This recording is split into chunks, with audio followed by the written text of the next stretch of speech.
as I reach the age of 65 and begin to shun people. So here's why. When we reach this age, our perspectives on life, relationships, and time itself undergo significant shifts or transformations. For many years, I was the kind of person who never missed an opportunity to be there for someone. You name. However, as time went on, I came to the realization that not every connection is worth the effort that is required to keep it going. At the age of 65, I came to the realization that withdrawing from certain relationships is not about harboring animosity or bitterness. Keeping my peace, appreciating the time I have, and concentrating on what is genuinely important are all important to me. In this video, I will discuss the lessons that I have learned throughout my life that have led me to make this choice, the way that time becomes more valuable to us as we get older, the way that relationships naturally evolve, and even the reasons why being alone has become a source of joy rather than loneliness are all examples. If this strikes a chord with you or perhaps challenges the way you think about things, then you have arrived to the correct place. Please take a time to both like this video and subscribe to the channel that is dedicated to continuous motivation. As a group, we will investigate how accepting these realities might result in a life that is less complicated and more satisfying. Above all else, it seems like time is more valuable than it has ever been. At the age of 65, one thing becomes completely obvious. Infinite time is no longer available. When we were younger, it seemed as though we had an overwhelming amount of time on our hands. By engaging in useless conversations, maintaining relationships that did not satisfy us, or taking on commitments out of guilt, but from this point forward, each and every moment feels like a gift, and I am no longer willing to throw away such a precious gift. It is not fear that is the source of this transformation. Wisdom is the source of this. Today, time is more than simply a number shown on a clock. It serves as the basis for the way I have always chosen to spend my life. Each sunrise has a more energizing effect. Every chat I have with someone who are truly important to me feels more profound. Even the seemingly insignificant activities, such as sipping my coffee or strolling around the park, have a meaning that I had not previously recognized. One thing that I've realized is that not everything and not everyone deserves a portion of my time.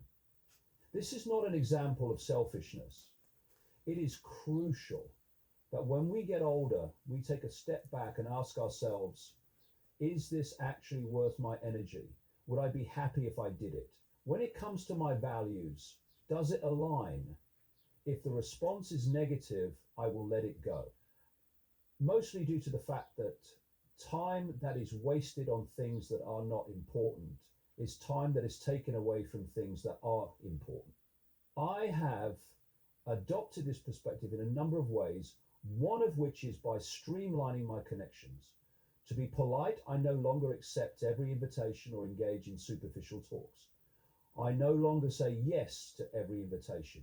Instead, I look for connections that have a genuine feel to them, in a setting where I am free to be myself and where the other person places equal importance on my time as I. It is preferable to have a meaningful chat over tea rather than attend a big party where I'm constantly made to feel invisible. There is no intention of isolating myself here. It is about paying respect to my life. In recent times, I have begun to view time as a reliable partner. It serves as a reminder to me to move more slowly and savor the times that I used to speed through.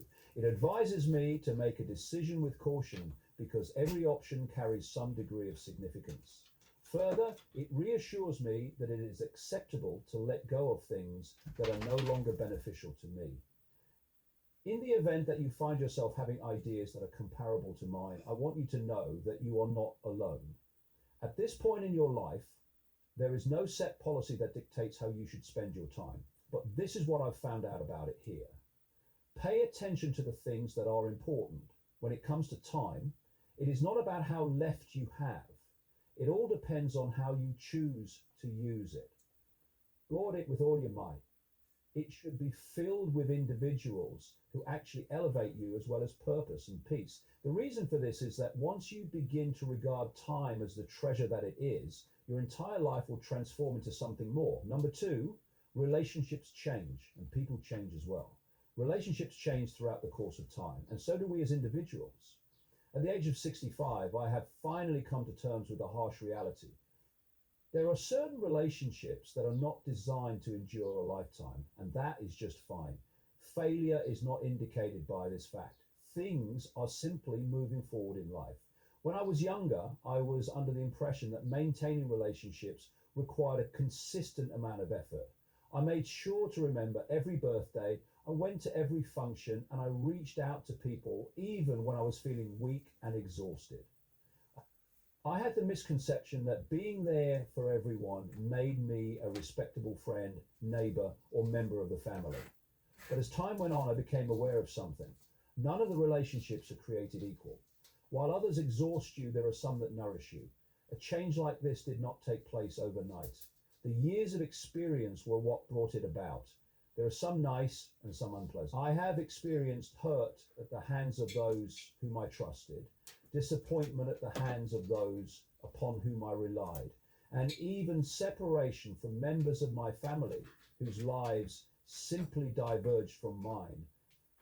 For a considerable amount of time, I took these losses to heart. What had I done wrong? I pondered to myself. It's possible that I could have put in more effort, but now I see things differently. For some people, letting go is the most compassionate thing you can do since they have changed. I have found that concentrating on relationships that have a sense of mutuality to be one of the most liberating skills I have learned. A healthy relationship is not one in which one gives without obtaining anything in exchange for their continuous generosity. One must strike a balance. Is this individual your supporter to the same extent that you are their supporter? When they speak, do they listen as much as they can? Are they a source of illumination for you, or do they detract from it? What is left, however, is more substantial and significant. The people that continue to be a part of my life, including my family and friends, are the ones who genuinely matter, those individuals who comprehend me, make me feel welcome, and fill my days with happiness. There is no longer any need for me to use energy trying to maintain ties that are not congruent with who I am at this moment. Despite this, there are still times when one feels a pang of nostalgia. There are moments when I find myself thinking about acquaintances with whom I have lost contact, or members of my family whose lives have taken different turning points. However, rather of feeling remorse, I am appreciative. These interactions molded me, provided me with valuable lessons, and provided me with experiences that I will always treasure. Despite the fact that they are not a part of my present, they were really a part of my journey. So here is some guidance from me. Don't cling to it out of a sense of obligation or guilt. Relationships, just like life itself, are developed over time. Pay attention to the things that enable you to feel at ease and let go of the things that do not. You will find that you are surrounded by love, authenticity, and the kinds of connections that genuinely make life worth living if you choose to do so. The third change is that trust becomes increasingly complicated. It is one of the most delicate yet essential components of any relationship that trust is present. At the age of 65, I've come to the realization that trust is no longer something that should be given carelessly. There is a priceless connection between them, and when it is severed, it creates scars that can take a long time, sometimes even a lifetime, to heal. When I was younger, I had an easy time trusting others. The goodwill of individuals and the intentions they had was something I had faith in.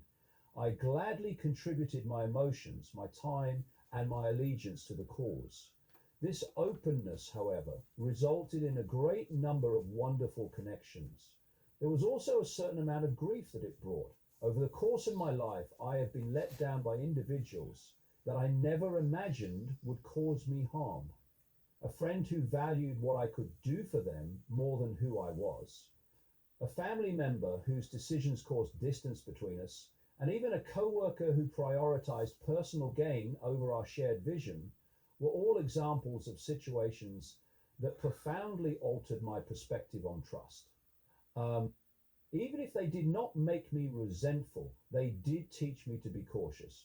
Nowadays, when a new person comes into my life, the first thing that comes to my mind is not, how can I connect with this person? The question is, however, what are their reasons? Despite the fact that it is not an easy way to live, it is essential.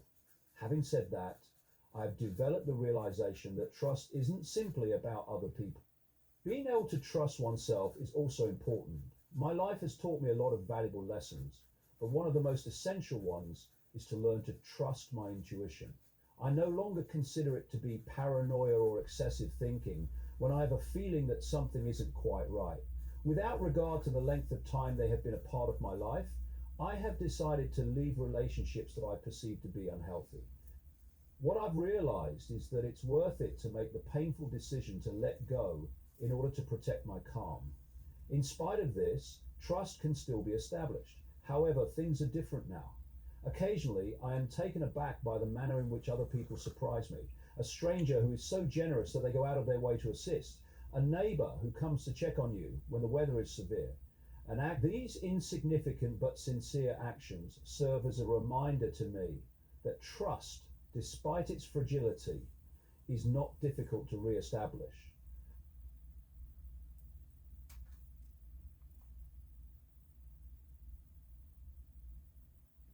Key to great skin is exfoliating and moisturizing. Old Spice gives me both. Keep your fabric smelling fresh and clean with the delightful scents of Febreze Fabric Spray. 12 months ago, I went to a business conference here in New York, and they're giving out these free sample packs of AG1. Next. It's a hit? Someone say hit. No, we're... One must strike a balance. It is about the establishment of boundaries, not barriers, and the gradual granting of trust to those who have earned it over the course of time. Keeping your circle of friends and acquaintances small and surrounding yourself with individuals who are consistent, polite, and respectful are the keys to success. It is perfectly normal for you to become more reserved as you get older, so don't worry about it. A form of self-care is to safeguard the trust you have in others. It does not imply that you are isolating yourself from others. It indicates that you place a high enough value on yourself to be selective. Moreover, at this point in one's life, that is just how things need to be. The fourth is straightforwardness. It is no longer the same world. At the age of 65, it is impossible to ignore the significant changes that have taken place in the world. A faster, busier, and more text-driven life seems to be the norm than it ever has been before. Despite all the advancements and conveniences that have been made, it appears like something of great value has been neglected, a sense of connection, warmth, and simplicity in the environment. I was raised during a period in which relationships appeared to be genuine. Neighbors were more than just people who lived in close proximity to one another. Each of them was a friend. We would simply pay each other a visit without the necessity for an invitation. Discussions over coffee and tales, not because they were required to, but rather because they desired to. Families got together on a regular basis. Spending time together seemed like a natural and important experience. Currently, things are not the same. The pursuit of achievement, the management of countless to-do lists, and the maintenance of a fast pace of modern life are all things that keep people extremely busy. Conversations that were once passionate and profound have become quick and hurried, crammed into minutes that are squeezed in between notifications and distractions. Even spending time with family feels more difficult, as family time is frequently constrained by physical distance and competing commitments. Despite the fact that it is a benefit in many ways, technology has been a contributor to this development. Having the ability to video call my grandchildren or get in touch with an old friend through social media is something that I feel really grateful for. In spite of the fact that these gadgets make life simpler, they also present obstacles. It is impossible to find a substitute for the sensation of sitting across from another person, experiencing their presence and listening to their voice without any interference from a screen. There are times when I long for the simplicity of simply being with one another, free from the intrusions that contemporary life brings. However, the congeal hum of technology can often feel like an overbearing presence. With notifications, updates, and never ending news, the world appears to be more noisy than it ever has been. To our surprise, despite all of this connection, many of us still experience a greater sense of isolation. Although we have a multitude of ways to keep in touch with one another, it is a peculiar fact that genuine connections frequently appear to be more difficult to find. In this context, it is not about clinging to the past or fighting against progress. Every generation is able to adjust to the problems that come with each new age. I'm 65 years old, and I realize that I value simplicity more than I ever have before. I have made the decision to remove myself from the din and concentrate on what is genuinely important, conversations that are sincere, relationships that are significant, and the quiet delight that comes from time spent together. It's all right to take things more slowly if you feel the same way. It is not about denying the existence of modern life. Making a decision about where to focus your energy is essential. By taking a step back from the frenzy, we are able to safeguard the aspects of life that have a genuine feeling to them. In a world that moves at a breakneck pace, the pursuit of simplicity does not mean giving up. It is about clinging to the things that are most important. It is the fifth. There is no such thing as loneliness. The concepts of solitude and loneliness are completely distinct from one another. My life has been filled with many lessons, but this one has been one of the most liberating ones.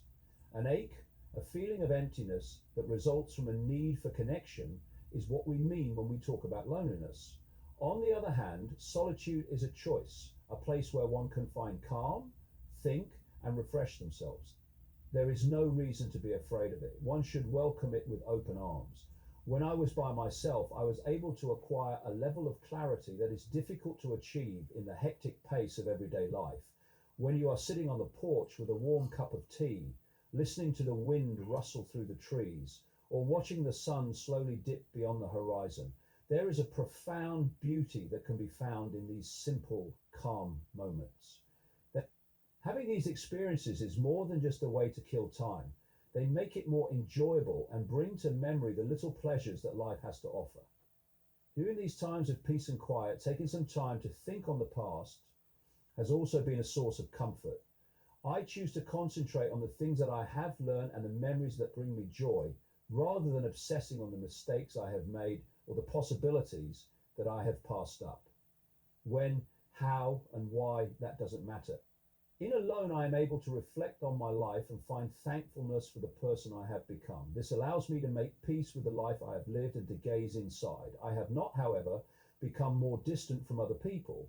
Contrarily, spending time alone has enabled me to develop a deep appreciation for the relationships I have. It has made it possible for me to concentrate on genuine connections rather than sustaining relationships out of obligation or habit.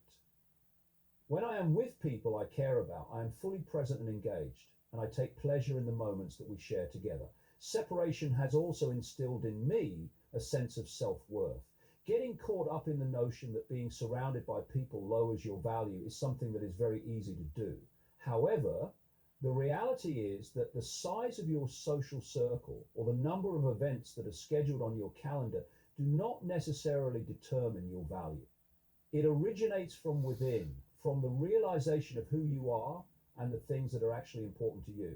If you have ever been afraid of being alone yourself, I strongly suggest that you reconsider that point of view. Being alone is not a form of punishment. It is a blessing.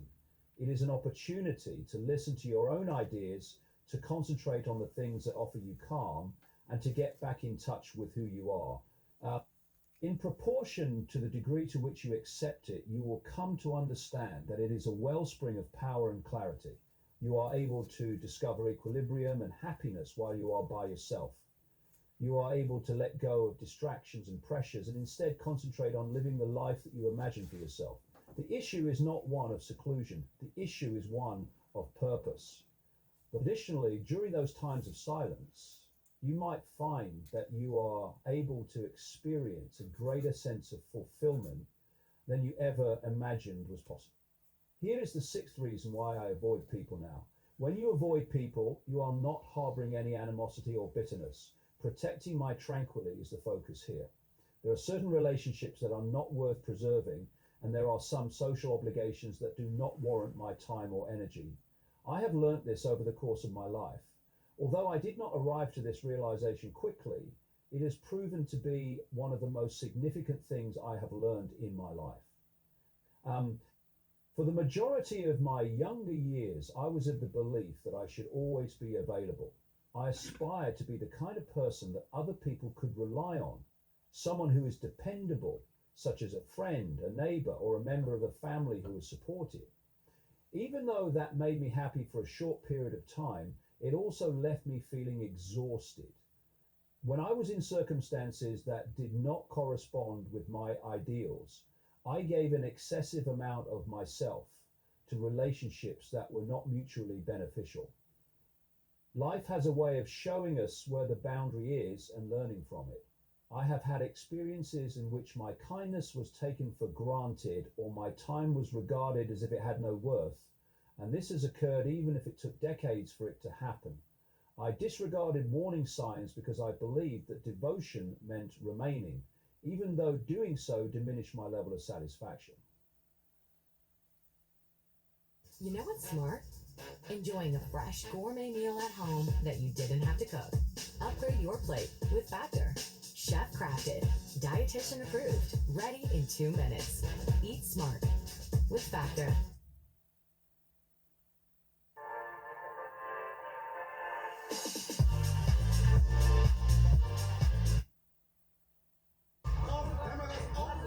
All live cams off. What's going on here? They just took us off the air. Get out of my studio.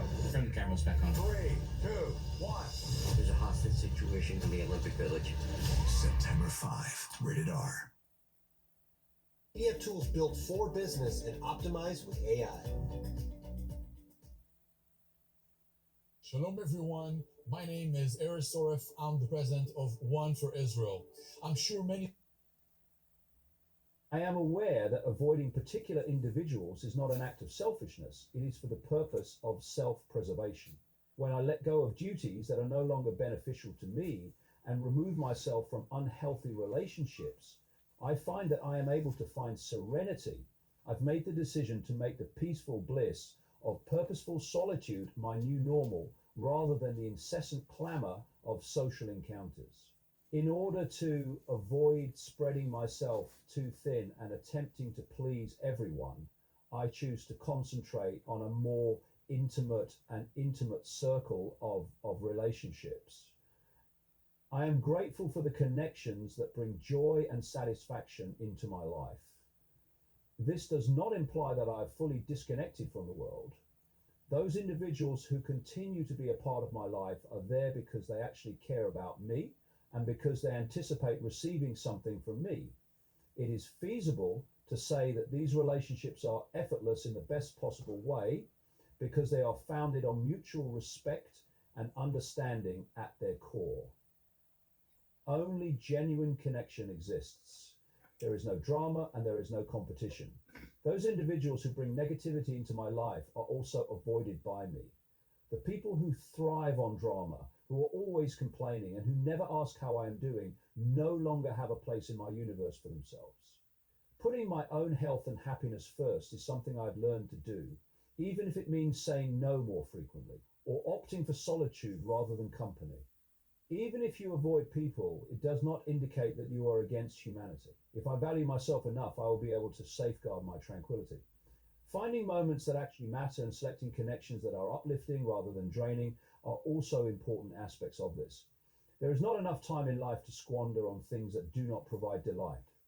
I had no idea that this decision could bring me such a sense of freedom and happiness. I was completely surprised by it. Is this an experience that more than one person has had? Are you ever in a situation when you find yourself asking, am I the only one who feels this way? As I've gotten older, I've asked myself that question quite a few times, particularly because I've been more picky about the individuals I allow into my life. When I chat to people who are roughly the same age as myself, however, it is an experience that is shared. The lessons that life has to teach us about relationships, values, and our own worth are often challenging but ultimately extremely beneficial, my goal was to fulfill everyone's expectations for a number of decades. I aspired to be the friend who could always be counted on, the family member who stood by you, and the neighbor who never missed an appointment. However, at some point, I became aware of the expense. When I was giving so much to other people, I had very little time and energy left for myself. I have found that there is a common thread running through the lives of my friends and peers as I have been talking to them. When we reach a certain point in our lives, many of us realize that we no longer feel the need to be everything to everyone.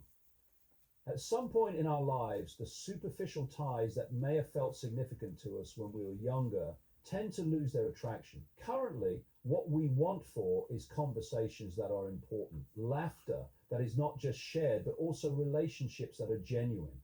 This change is not an easy one. On occasion, it may feel as though you're letting go of aspects of yourself. It can be a selfish act to refuse to help people who have previously relied on you. However, this is not the case. It is for the purpose of self-preservation. The reality is that we are unable to fulfill the needs of each and every person, and attempting to do so would only leave us feeling exhausted and resentful. By taking a step back, we make room for connections that are beneficial to us rather than ones that drain us of our resources. And here's the thing, you are not the only one who feels this way. A great number of people who are 60 years old or older are making the same decision. Trying to drive people away is not the goal here. This is about achieving clarity and serenity of mind. It is about making your health a top priority and concentrating on the things that are actually important. In the event that you have observed that you are withdrawing from connections that are no longer beneficial to you, this is not an indication that something is wrong. It is an indication that you are maturing, developing, and gaining an appreciation for the value of your time and efforts. By letting go of things that do not bring you joy, you are able to make room for connections that are more profound and significant. What matters most at this point in your life is not the number of individuals who are on your side. Regarding the quality of the links, it is important. If this strikes a chord with you, take solace in the fact that our shared goal is to acquire the knowledge and skills necessary to accept a life that is less complicated, more satisfying, and unabashedly genuine. The eighth step is to recognize and accept this stage of life. Life is not about coming to an end. Beginnings are the focus here. The lessons, difficulties, and joys that come with each new chapter are unique. When I was 65 years old, I realized that at this point in my life, it is less about proving myself to other people and more about accepting who I have become. It is about letting go of things that are no longer beneficial to me and concentrating on things that are actually important. As a result of coming to this realization, there is a certain amount of freedom. In our younger years, we frequently live with a sense of urgency, continually in a hurry to accomplish more, and to fulfill expectations. The conviction that the future is filled with unfathomable opportunities is what motivates us to keep going after what we want. On the other hand, as time passes, we start to realize that the current moment is the only thing that truly matters. Simplicity is the theme of this particular phase of life. It is about discovering happiness in the smallest of things, participating in activities such as seeing the morning sunlight stream through the window, laughing with loved ones, or taking pleasure in the peaceful comfort of a chair that is a favorite. These moments might appear to be little, yet they actually have a depth that is difficult to put into words. It is a reminder that the treasures of life are frequently discovered in the simplest pleasures that life has to offer. Furthermore, this is a moment for introspection.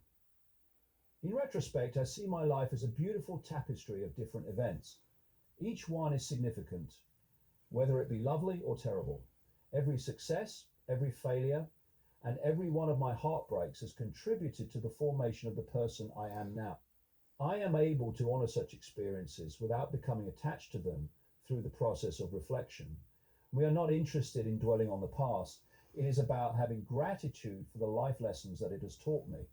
However, this chapter is not solely concerned with looking back. Moreover, it is about looking to the future. Having the knowledge that there is still time to create, to learn, and to develop brings about a sense of indescribable enthusiasm. Whether it's trying out a new pastime, tending to a garden, or simply taking the time to appreciate the present moment, this stage of life presents its own set of opportunities that are one of a kind. Bringing about a sense of liberation is what makes this chapter so incredibly beautiful. To be able to say no to things that exhaust us and yes to things that bring us peace. It is the bravery to live one's life in a true manner, without the fear of being judged or the pressure to fulfill the expectations of others. In addition, it is the realization that it is sufficient to merely exist. My advice to you is to make the most of this period of your life if you find yourself in it. Let go of the chaos and the commotion and direct your attention to the things that offer you happiness. For a life to have significance, it is not necessary for it to be perfect. The moments that are the most tranquil and rewarding are those in which we stop chasing after things and instead begin to appreciate them. Now, it is up to us to write this chapter. Therefore, let us make it a time of uncomplicated joy, honest thanks, and true contentment. In conclusion, avoiding people at this point in one's life does not mean isolating oneself from the rest of the world. It is about preserving the tranquility that we have labored so diligently to achieve. When you reach the age of 65, you have the opportunity to concentrate on the things that are genuinely important, relationships that are meaningful, moments of delight, and a sense of inner serenity are all important. That has nothing to do with resentment or regret. The key is to live your life with intention. At this point in life, it is time to let go of harmful ties, obligations that aren't essential, and the pressure to meet the expectations established by others. And instead, it is about embracing thankfulness, genuineness, and simplicity in one's life. The trip has been a rich source of educational experiences.